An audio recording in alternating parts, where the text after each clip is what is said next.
মেহমান আপ্যায়নে মন জয় করার মতো একটা রুই মাছের রেসিপি নিয়ে এসেছি। রুই মাছ তো আমরা সবাই রান্না করি, কিন্তু এইভাবে রান্না করলে বাড়ির বড় থেকে ছোট সবাই কিন্তু আঙুল চেটে খাবে।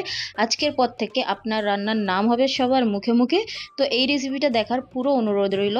একটা বাটির মধ্যে নিয়ে নিচ্ছি হচ্ছে আদা, রসুন, কাঁচা লঙ্কা আর কাজু আর 2 চামচ সাদা তেল। এটা হচ্ছে পুরোপুরি স্কিপ করা যাবে না। তারপর নিয়েছি পেঁয়াজ, একটু পানি দিয়ে ভিজিয়ে রেখে পরে ব্লেন্ড করে নিয়েছি। এখন নিয়েছি আমি রুই মাছ। রুই মাছগুলোকে নুন মাখিয়ে খুব ভালো করে লাল লাল করে ভেজে তুলে নিয়েছি। এখন আরেকটা প্যানের মধ্যে নিয়ে নেব সাদা তেল, কয়েকটা গোটা গরম মশলা আর দিয়েছি 2টো শুকনো লঙ্কা। এখন দিয়ে দেবো কুচি করে রাখা পেঁয়াজ। পেঁয়াজটা খুব ভালো করে লাল লাল করে ভেজে নিতে হবে। তারপরে দিয়ে দিচ্ছি সেই পেস্টটা, যে পেস্ট আমরা তৈরি করে রেখেছিলাম। পেস্টটা দিয়ে খুব ভালো করে কষিয়ে নিতে হবে। এখন দিয়ে দেবো একটু জিরে গুঁড়ো, ধনে গুঁড়ো আর লঙ্কার গুঁড়ো।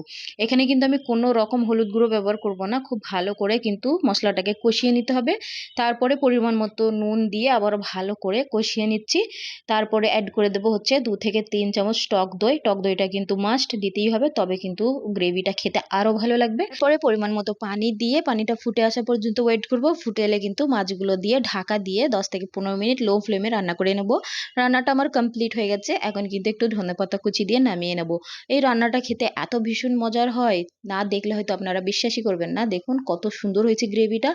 আপনারা সাদা ভাত, পোলাও যেকোনো কিছুর সাথে কিন্তু খেতে পারেন, এতটাই মজার হয় এই রান্নাটা।